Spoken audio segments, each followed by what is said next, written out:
In this video, we will learn how to pass data from Django view to a Django template. As you can see on the screen, there is a text line you searched for hyphen, and the URL is localhost 8000 slash search slash query.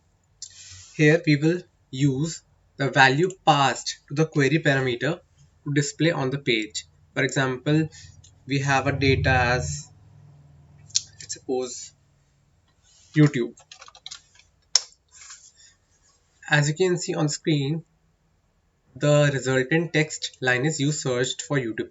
How is this YouTube keyword, this YouTube word being transferred from URL to the screen? Let's see that.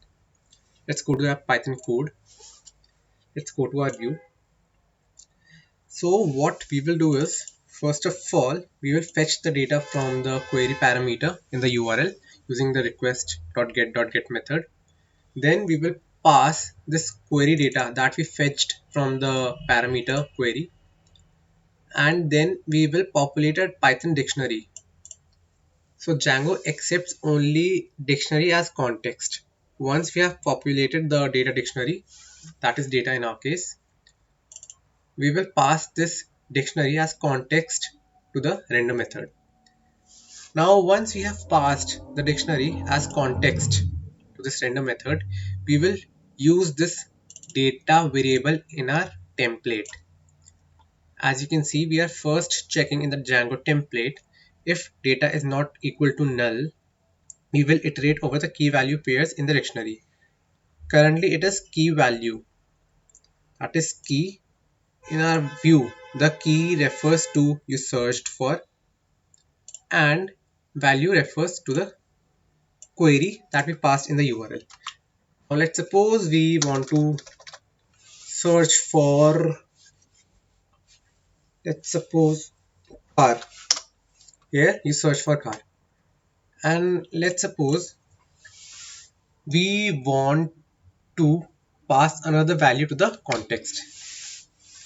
Let's do that, and let's call it video streaming, video service, and we will name it to Netflix. Now we will add this video service thing, this video service variable in the dictionary. Let's say best video service OTT, and here it is video service, our variable. Let's see the result. Query car. As you can see, I have missed O in the video word here. We have two variables being populated using the dictionary context. In our case, one is car, one is Netflix. How we are getting car? We are getting this, we are fetching this car value using this query parameter in the URL. Then we are also passing the Netflix variable in our dictionary.